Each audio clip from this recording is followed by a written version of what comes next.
بسم اللہ الرحمن الرحیم۔ السلام علیکم۔ علامہ محمد اقبال رحمۃ اللہ علیہ لکھتے ہیں کہ بر صغیر میں ایک تاج محمد بیوپاری سوداگر رہتا تھا جو جانوروں کی خرید و فروخت کا کاروبار کرتا تھا۔ ایک دن تاج محمد امرتسر کے بازار میں موجود تھا کہ اس نے ایک اعلیٰ نسل کے گھوڑا کو دیکھا۔ تاج محمد کو یہ گھوڑا بہت پسند آیا۔ اس نے گھوڑا بیچنے والے ہندو تاجر سے کافی بحث مباحثہ کرنے کے بعد منہ مانگی رقم دے کر یہ گھوڑا خرید لیا اور اپنے گھر لے آیا۔ گھر جا کر تاج محمد نے اپنے ملازم سے گھوڑا کی زین اتارنے کو کہا، اسے پانی پلانے اور چارہ کھلانے کو کہا۔ ملازم نے جیسے ہی گھوڑے کی زین اتاری تو اس کے نیچے اسے ایک تھیلا نظر آیا جسے کھولنے پر قیمتی زیورات، نگ، ہیرے وغیرہ تھے۔ یہ تھیلا دیکھ کر تاج محمد کے پیروں تلے سے زمین نکل گئی۔ تاج محمد کے ہندو ملازم کو یہ تھیلا دیکھ کر یقین نہیں آ رہا تھا، جبکہ تاج محمد خود بھی بڑا حیران تھا۔ تاج محمد نے اپنے ہندو ملازم سے کہا کہ ان زیورات کو اسی طرح اس تھیلے میں ڈال دو، میں یہ تھیلا اس گھوڑا کے مالک تک پہنچاؤں گا۔ ہندو ملازم نے تاج محمد کو سمجھایا کہ آپ کے خدا نے آپ پر مہربانی کی ہے، آپ کی قسمت کھل گئی ہے، یہ آپ کے لیے انعام ہے، لہٰذا آپ اسے واپس نہ کریں۔ تاج محمد نے کہا کہ میرا ضمیر نہیں مانتا، میں نے ساری زندگی اپنے بچوں کو حلال کھلایا ہے۔ تاج محمد نے اپنے ہندو ملازم سے اس تھیلا کو پکڑا اور اسی گھوڑے کی زین میں اسی طرح واپس رکھ دیا اور گھوڑے پر سوار ہو کر امرتسر بازار پہنچا۔ اس گھوڑے کے مالک کو تلاش کرتے ہوئے اس کے گھر جا کر پہنچا۔ جب دستک دی، دروازہ کھلا تو اس کی آنکھیں پھٹی کی پھٹی رہ گئیں، کیونکہ یہ ہندو تاجر ڈاکٹر علامہ محمد اقبال رحمۃ اللہ علیہ بر صغیر کے ایک مسلمان بیوپاری اور بے ایمان ہندو سنار تاجر کا واقعہ لکھتے ہیں کہ بر صغیر میں ایک تاج محمد بیوپاری رہتا تھا۔ جیسے اللہ تعالیٰ نے ہر انسان میں کچھ خوبیاں اور کچھ خامیاں رکھی ہیں اور انسان کو معمولی سا اختیار بھی دیا ہے کہ وہ اپنی خامیوں کو بھی خوبیوں میں بدل سکتا ہے، بالکل اسی طرح تاج محمد بیوپاری غصے کا بہت تیز تھا، معمولی بات پر بھی غصہ کر جاتا تھا۔ یہ جانوروں کی خرید و فروخت کا بیوپاری تھا، اسے جانوروں کی چال ڈھال کا خاصا علم تھا۔ مقامی لوگ اسے تاجو اور دیگر جتنے بھی لوگ تھے وہ اسے سوداگر تاج محمد کے نام سے جانتے تھے۔ یہ گھوڑوں، خچر، اونٹ، گائے، بھینس وغیرہ ان مویشیوں کو خریدتا اور بیچتا تھا۔ یہ اس کا وراثتی کام تھا۔ اس کا والد بھی یہی کام کرتا تھا، جس کی وجہ سے اسے اپنے والد کی طرف سے جانوروں کے چال ڈھال، ان کی قیمت وغیرہ کا تعین کرنا آسان ہوا تھا۔ تاج محمد سوداگر زبان کا پکا تھا، جو زبان دے دیتا اس پر پورا اترتا، بے شک خسارہ ہی کیوں نہ ہو جاتا۔ غصے کا تیز تھا جبکہ زبان کا کھرا تھا۔ ایک دن تاج محمد امرتسر کے بازار میں موجود تھا کہ اسے ایک عمدہ نسل کا گھوڑا نظر آیا۔ جیسے اس نے اس گھوڑے کو دیکھا تو من ہی من میں بہت خوش ہوا اور کہا کہ اگر یہ گھوڑا مجھے صحیح دام پر مل جائے تو اس سے مجھے اچھا خاصا منافع مل سکتا ہے۔ تاج محمد کو یہ گھوڑا بہت زیادہ پسند آیا۔ تاج محمد گھوڑے کے مالک کے پاس گیا اور اس سے کہا کہ کیا آپ نے یہ گھوڑا بیچنا ہے؟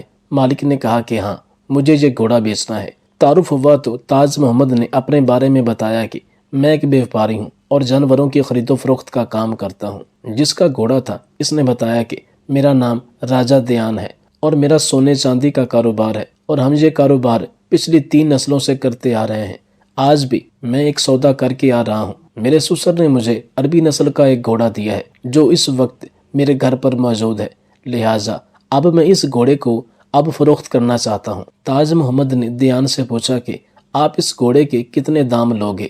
دیان نے کہا کہ ویسے تو میرا گھوڑا 180 روپے کا ہے، لیکن میں اسے 160 روپے میں فروخت کر دوں گا۔ اگر تم یہ رقم مجھے دے دو تو میں یہ گھوڑا تمہیں دے دوں گا۔ تاج محمد نے اس کے دام 150 روپے لگائے اور کہا کہ اگر تمہیں مناسب لگے تو اس رقم کے عوض میں یہ گھوڑا خریدنے کے لیے ابھی تیار ہوں۔ کچھ دیر بحث مباحثہ کے بعد 155 روپے میں ان کا سودا ہو گیا۔ جب تاج محمد نے اپنے تھیلے سے رقم نکالی تو یہ فقط 150 روپے تھی۔ تاج محمد نے دیان سے کہا کہ بھائی یہ 150 روپے ہیں، 5 روپے 2 دن بعد دوبارہ میں یہیں پر آ کر تمہیں پکڑا جاؤں گا، تم مجھے اپنا پتہ بتا دو۔ دیان نے کہا کہ ویسے تو مجھے یہ تقریباً سارا بازار ہی جانتا ہے، لیکن میں ادھار نہیں کروں گا، میں تمہیں جانتا تک نہیں، تم آؤ نہ آؤ میں تمہیں کہاں ڈھونڈتا پھروں گا، اور ویسے بھی میں کام کاج والا بندہ ہوں، کبھی ملک کے اس کنارے تو کبھی اس کنارے ہوتا ہوں، لہٰذا میرے پاس نہ ہی وقت ہے اور نہ ہی میں تجھ پر اعتبار کر سکتا ہوں۔ اگر تمہارے پاس 155 روپے ہیں تو ٹھیک ہے، ورنہ میرا وقت برباد نہ کرو، کیونکہ 155 روپے تم نے ہی اس کے لگائے ہیں، جبکہ میں نے تو 160 روپے مانگے تھے۔ خیر، تاج محمد نے دیان سے کہا کہ میں بھی نسلی بیوپاری ہوں، میں تمہارے 5 روپے لے کر کہیں نہیں بھاگوں گا۔ تم اس بازار میں جس کو بولو گے میں اس کو 2 دن بعد تمہارے 5 روپے پہنچا دوں گا۔ تاج محمد کو یہ گھوڑا بہت زیادہ پسند آیا تھا اور وہ کسی بھی معمولی وجہ سے اس گھوڑے کو چھوڑنا نہیں چاہتا تھا۔ وہ بخوبی آگاہ تھا کہ میرا یہ گھوڑا 180 روپے میں آرام سے بک جائے گا، ایک نایاب نسل کا گھوڑا ہے۔ تاج محمد نے دیان کے کافی منت ترلے کیے کہ بھائی مجھ پر بھروسہ رکھو، لیکن دیان نے دھو کر جواب دیا کہ تم یہاں سے جا سکتے ہو، جاؤ اور پورے 155 روپے لے کر آؤ، پھر مجھ سے گھوڑا لے جاؤ، اس کے علاوہ ہماری بحث فضول ہے۔ جب تاج محمد نے دیکھا کہ یہ دیان بہت ہی وہمی اور بھروسہ کرنے والا آدمی نہیں ہے تو وہ بغیر بحث کیے بازار میں چلا گیا۔ یہ بہت پریشان تھا کہ انتہائی قیمتی گھوڑا صرف 5 روپے کی وجہ سے میں نہیں خرید سکا۔ ابھی یہ انہی سوچوں میں گم تھا کہ اچانک اس کی نظر اپنے ہاتھوں پر گئی، جس میں اس کے والد کی دی گئی ایک قیمتی سونے کی انگوٹھی تھی۔ اسے خیال آیا کہ یہ انگوٹھی تو میرے والد کی آخری نشانی ہے اور مجھے اپنی جان سے بھی زیادہ عزیز ہے۔ پھر اس نے سوچا کہ کیوں نہ یہ بازار میں کسی سونار کو 2 دنوں کے لیے دے کر اس کے عوض 5 روپے ادھار لے لیتا ہوں اور 2 دنوں بعد آ کر 5 کی جگہ 6 روپے دے کر اپنی یہ انگوٹھی واپس لے لوں گا۔ اس نے ایسا ہی کیا۔ یہ ایک سونار کی دکان پر گیا، وہاں پر اس نے اپنی انگوٹھی جو کہ کم از کم 10 روپے کی تھی، اس نے وہ انگوٹھی 5 روپے میں دکاندار کو دی اور کہا کہ 2 دنوں بعد میں آپ کو 6 روپے دے کر اپنی انگوٹھی لے جاؤں گا۔ سونار نے کہا مجھے منظور ہے۔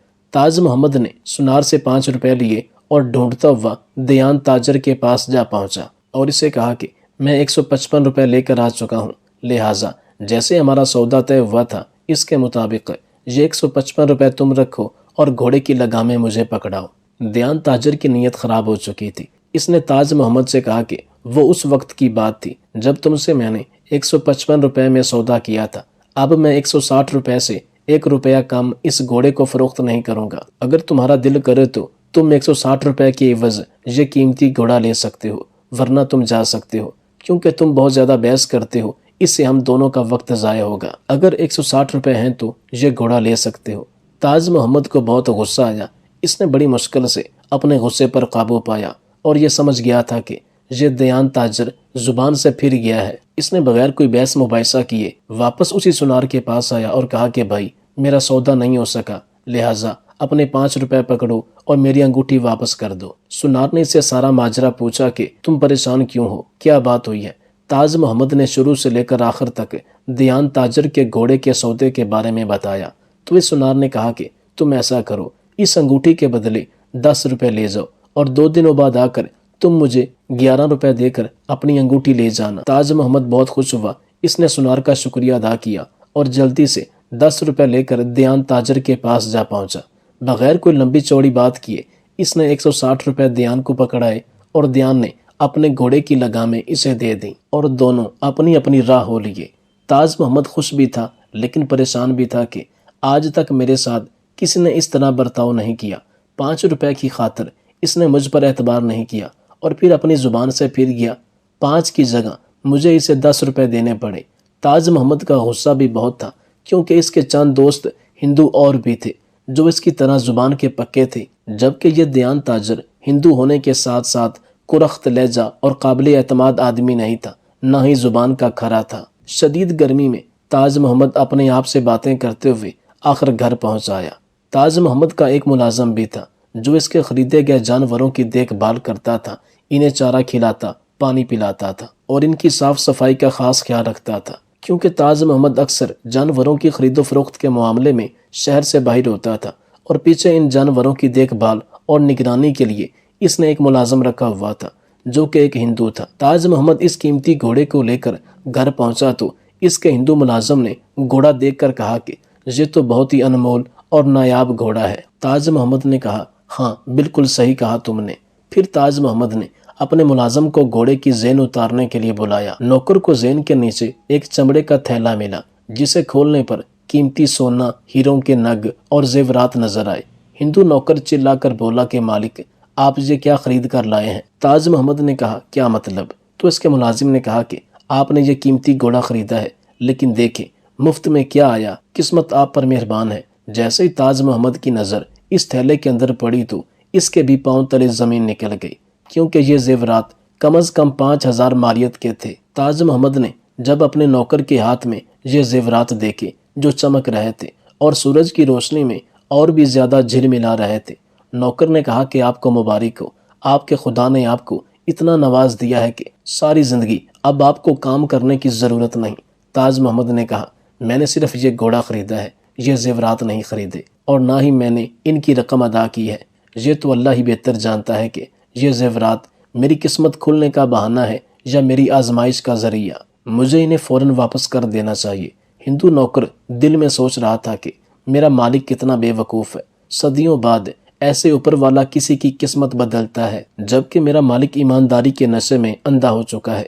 ہندو ملازم انہی سوچوں میں گم تھا کہ نہ یہ نماز پڑھتا ہے، نہ قرآن پڑھتا، نہ روزے رکھتا ہے، بس صرف نام کا مسلمان ہے اور ایماندار ایسے بن رہا ہے جیسے یہ کوئی بڑا عالم ہو۔ ہندو ملازم نے اپنے مالک تاج محمد کو مخاطب کرتے ہوئے کہا کہ کسی کو کچھ پتہ نہیں چلے گا، یہ زیورات آپ رکھ لیں، میں بھگوان کی قسم اٹھاتا ہوں میں کسی کو کچھ نہیں بتاؤں گا۔ آپ کا دل کرے تو معمولی سا حصہ مجھے دے دیجیے گا، اگر نہ کرے تو کچھ نہ دیجیے گا، لیکن میں کسی سے ان زیورات کا ذکر نہیں کروں گا۔ تاج محمد نے کہا کہ نہیں، میرا ضمیر نہیں مانتا۔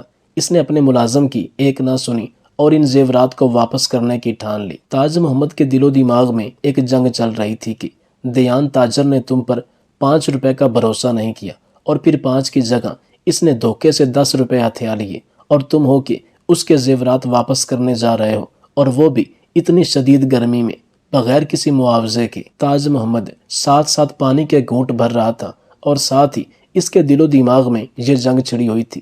اس کا ضمیر ڈولے کھا رہا تھا۔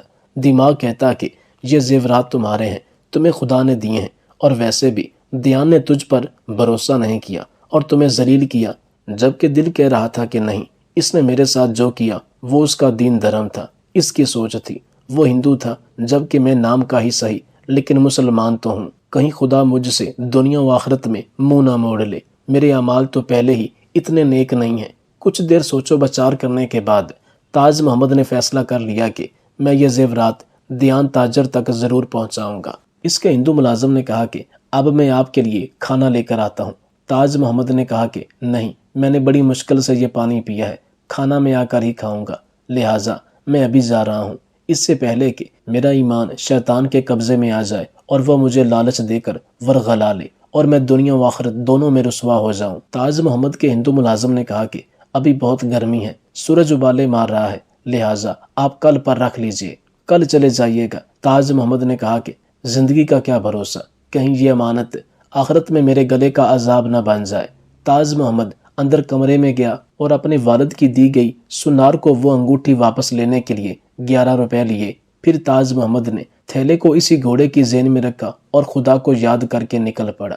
شدید گرمی میں لمبی مسافت طے کرنے کے بعد تاج محمد بازار پہنچا، اس سنار کو 11 روپے دیے اور اپنی انگوٹھی مانگی۔ سنار نے 10 روپے لیے اور اس کی انگوٹھی بھی واپس کر دی اور کہا کہ میں نے تجھ سے 1 روپیہ اضافی اس لیے مانگا تھا کہ تو نے کہا تھا 2 دن بعد میں یہ 10 روپے دوں گا، لہٰذا تم نے تو آج ہی میری رقم لوٹا دی ہے، اس لیے مجھ پر یہ 1 روپیہ حرام ہے۔ تاج محمد نے کہا کہ سنار بھائی، میں یہ خوشی سے آپ کو دے رہا ہوں۔ پھر سنار نے اس سے 11 روپے لے لیے۔ پھر تاج محمد ہندو تاجر دیان کے گھر کا پتہ معلوم کرنے آگے بڑھ گیا اور ڈھونڈتے ڈھونڈتے وہ اس کے گھر جا پہنچا۔ گھر پر دستک دی تو ایک عورت آئی۔ تاج محمد نے اپنا تعارف کروایا اور کہا کہ مجھے دیان بھائی سے ضروری کام ہے، آپ اسے بھیجیے۔ دیان کی بیوی نے کہا کہ میرا خامد تھکا ہارا کچھ دیر پہلے گھر پہنچا ہے اور اب وہ آرام کر رہا ہے، یعنی سو رہا ہے، لہٰذا میں اسے نہیں جگا سکتی۔ جب تاج محمد کو محسوس ہوا کہ یہ عورت اپنے شوہر کو نہیں جگائے گی اور مجھے رات یہیں پر پڑ جائے گی، تو تاج محمد نے کہا کہ اپنے شوہر سے کہو کہ بہت ہی نفع کا سودا ہے، میں اسے کچھ زیورات دینے آیا ہوں۔ جیسے دیان کی بیوی نے یہ الفاظ سنے تو وہ فوری اپنے شوہر کے پاس گئی اور تاج محمد کی بتائی ہوئی بات اسے بتائی۔ دیان آنکھیں ملتا ہوا اٹھا اور دروازے پر جب آیا تو تاج محمد کو دیکھتے ہی کہنے لگا، او بھائی، تو یہاں کیسے آ گیا؟ دیکھ، تیرا میرا سودا ہو چکا ہے، اب گھوڑے میں کوئی بھی عیب ہے تو میں واپس ہرگز نہیں لوں گا، لہٰذا تو یہاں سے چلا جا، میں کچھ دیر پہلے ہی تھکا ہرا گھر پہنچا ہوں اور تو نے مجھے آرام بھی نہیں کرنے دیا۔ تاج محمد کو بہت غصہ آیا لیکن اس نے برداشت کیا۔ پھر وہ زیورات والا تھیلا جو ہی دیان تاجر کو واپس کیا تو دیان کی نیند اڑ گئی اور اس کی خوشی کا کوئی ٹھکانہ نہیں تھا۔ دیان تاج محمد سے کہنے لگا کہ میں بھول گیا تھا کہ میں نے اپنے قیمتی زیورات کو گھوڑے کی زین کے نیچے چھپا رکھا تھا۔ میں تمہارا بڑا مشکور ہوں، تم بہت ہی ایماندار آدمی ہو، صحیح پوچھو تو حق سچ کے مسلمان ہو، ورنہ آج کے دور میں اتنی ایمانداری کون دکھاتا ہے؟ اور ویسے بھی جو میں نے تمہارے ساتھ کیا اس کے بعد تو ایسا کرنا ناممکن ہے۔ تم واقعی نسلی بیوپاری ہو اور سچے مسلمان ہو۔ خیر، اب آپ ان زیورات میں سے اپنی مرضی کے ایک قیمتی نگ یعنی ہیرے کو بطور انعام رکھ سکتے ہیں۔ تاج محمد نے کہا کہ میں نے گھوڑے کی صحیح قیمت ادا کر دی ہے، اس لیے مجھے کسی شکریہ اور انعام کی ضرورت نہیں۔ تاج محمد نے جتنا انکار کیا دیان تاجر نے اتنا ہی اصرار کیا۔ آخرکار تاج محمد مسکرایا اور کہا کہ حقیقت یہ ہے کہ میں نے اس تھیلے کو واپس لانے کا جب فیصلہ کیا تو میں نے پہلے ہی 2 قیمتی نگ یعنی ہیرے اپنے پاس رکھ لیے تھے۔ اس اعتراف کے بعد یعنی جیسے ہی تاج محمد نے یہ جملے ادا کیے تو دیان تاجر کو بہت زیادہ غصہ آ گیا۔ اس کے غصہ کو دیکھتے ہوئے تاج محمد کو شک پڑ گیا کہ شاید اب یہ بے ایمان آدمی کہیں مجھ پر کوئی الزام نہ لگا دے کہ اس بیوپاری نے میرے زیور چوری کر لیے ہیں یا ان میں سے کچھ چھپا لیے ہیں اور میری بازار میں بدنامی ہو جائے گی۔ دیان غصے میں آ گیا۔ اس نے فوراً اپنے ہیرے زیورات وغیرہ گننے کے لیے تھیلے کو خالی کر دیا، لیکن اس نے بڑی الجھن میں کہا میرے سارے زیورات ہیرے یہاں ہیں، یعنی سارے زیورات پورے ہیں، تو سب سے قیمتی 2 کون سے نگ تھے جو تم نے رکھ لیے ہیں؟ تاج محمد نے کہا میری ایمانداری اور میری خودداری۔ تاج محمد کے یہ الفاظ سنتے ہی دیان تاجر کے پیروں تلے زمین نکل گئی اور اسے وہ جگہ نظر آ رہی تھی کہ جس میں یہ ڈوب کر مر جائے۔ دیان تاجر اپنی ہی نظروں میں بہت زیادہ گر چکا تھا، سر سے پاؤں تک پسینے سے شرابور ہو چکا تھا۔ تاج محمد کی آنکھوں میں آنکھیں ڈالنے کے قابل نہیں رہا تھا، بس تاج محمد سے یہی کہہ رہا تھا کہ مجھے معاف کر دو، میں نے زندگی میں بڑے مسلمان دیکھے ہیں لیکن تم جیسا اعلیٰ ظرف مسلمان، ایماندار، خوددار مسلمان میں نے نہیں دیکھا۔ تو نے میرے ظلم برداشت کیے، میری زیادتی برداشت کی، میں نے تجھ سے ناحق منافع لیا، تجھ پر بھروسہ نہیں کیا اور تم اس قدر ایماندار ہو کہ میری باتیں سننے کے بعد بھی مجھے یہ زیورات واپس لوٹانے آئے اور پھر میں نے دوبارہ تم پر بھروسہ نہیں کیا۔ مجھے معاف کر دو اور میں تم جیسا مسلمان بننا چاہتا ہوں، لہٰذا مجھے کلمہ پڑھاؤ۔ تاج محمد کی آنکھوں میں آنسو آ گئے۔ اس نے دیان تاجر کو سینے سے لگایا اور کلمہ پڑھا کر مسلمان کر دیا۔ جب دیان تاجر مسلمان ہوا تو اس کے چہرے سے صاف خوشی نظر آ رہی تھی۔ تاج محمد نے کہا کہ آج میں نے دنیا و آخرت کا سب سے بڑا نفع والا سودا کیا ہے کہ اللہ نے میرے ذریعے تجھے مسلمان کیا، اور یہ میرے پاس سند ہے کہ میں ادنا مسلمان ہوں اور انشاءاللہ اللہ میرے گناہوں کو معاف کرے گا۔ دیان تاجر نے تاج محمد کو مخاطب کرتے ہوئے کہا کہ تم گواہ ہو کہ میں آج سے مسلمان ہوں اور تم جیسا سچا پکا مسلمان بننے کی پوری کوشش کروں گا، کبھی ناجائز منافع خوری نہیں کروں گا، کسی کے ساتھ زیادتی نہیں کروں گا، جیسا سودا تم نے کیا ہے ہمیشہ ایسے ہی سودا کروں گا۔ نہ کہ صرف دیان مسلمان ہوا بلکہ اس کے پورے خاندان والوں نے جب تاج محمد کے ایمانداری خودداری کا سارا واقعہ سنا تو وہ سب کے سب مسلمان ہو گئے۔ بے شک ایک اچھے مسلمان کی نشانی یہی ہے کہ اس کے کردار، اس کے عمل سے اسلام کی خوبیاں نظر آنی چاہیے۔ مسلمان کو کسی بھی غیر مذہب کو بتانا نہ پڑے کہ میں مسلمان ہوں، وہ اپنے کردار، اپنے لین دین کے معاملات سے ہی نظر آ جانا چاہیے کہ یہ مسلمان ہے، کیونکہ اللہ تعالیٰ نے مسلمان کو ایک الگ پہچان، الگ شناخت دی ہے۔ بالکل ایسے ہی تاج محمد تھا۔ اس میں کوئی دو رائے نہیں کہ تاج محمد نے اپنی ساری زندگی کا سب سے منافع بخش سودا ہندو دیان تاجر کے ساتھ کیا اور اسے بھی منافع والا ایمان عطا کر دیا۔ یہ واقعہ پورے برِ صغیر میں مشہور ہوا، حتیٰ کہ گپت چری نے اپنی مشہور زمانہ کتاب میں بھی یہ واقعہ نقل کیا ہے۔